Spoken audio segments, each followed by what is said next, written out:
Grant Wood was born in Anamosa, Iowa in 1891.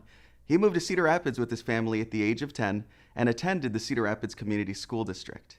While a high school student at Washington High School, he drew for the school's yearbook and literary magazine. He also designed theater sets and on a variety of projects for the Cedar Rapids Art Association, today known as the Cedar Rapids Museum of Art. Wood graduated from Washington in 1910. Wood's formal training in art was limited, but it included 2 summers of study in Minneapolis, as well as at the University of Iowa and at the Art Institute of Chicago. When he starts to paint, he's very aware of the prevailing painting styles in America and paints in that style. So he had a wide variety of different artistic influences, both from the art world and then also from people that he encountered. After a year of service with the U.S. Army, he then began a 7-year career as an art teacher with the Cedar Rapids Community Schools, teaching at both Jackson and McKinley Junior High Schools. His art classes were a lot of fun. Play was very much a part of it. He let people explore wherever their artistic inclinations took them. That was very radical of the time.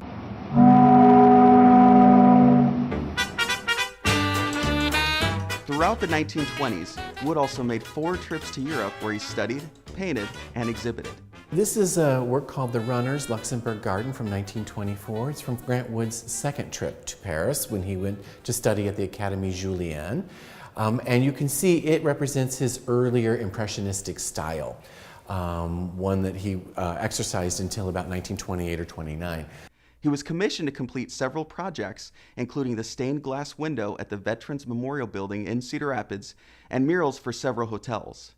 Canesville, on display at Cedar Rapids Washington High School, was one of those commissioned projects.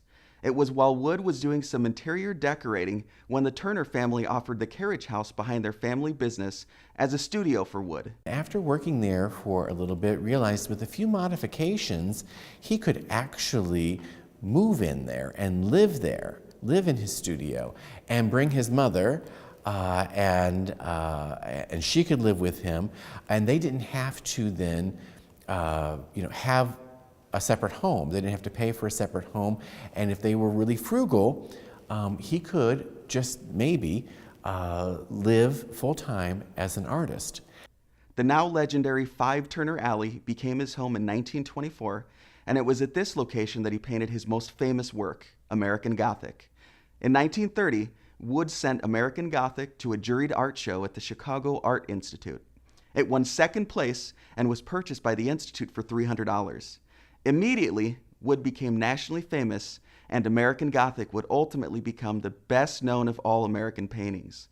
In 1932 and 1933, Wood and his friend Marvin Cohn, also a graduate of Cedar Rapids Washington High School, established the Stone City Art Colony. People paid money to come and take classes, to live there, to eat there, and then every so often they would invite the public to come out to see the work that was being created, to buy the work that was being created by the artists, and it was a real success. And in 1933, he was appointed head of the Midwest Division of the Public Works Art Project. He really enjoyed teaching throughout his life, although it didn't need to become a source of income for him, because at a certain point, especially after the success of American Gothic, he could make a living with his artwork. From 1934 to his death from cancer in 1942, Wood served as a professor of art at the University of Iowa. Several of Wood's works were gifted to the school district, including Young Corn and The Mourner's Bench. Both of these are permanently on display at the Cedar Rapids Museum of Art. Other pieces of his work are displayed at Washington High School, McKinley Middle School, and other district locations. He was very much a community member. He was somebody who took the education that he received through the school district and not only advanced his career, but also really advanced this community as a whole. 2016 marks the 150th anniversary of Wood's birth. The Cedar Rapids School District is proud to join with the community to celebrate the life and career of this outstanding district alumnus.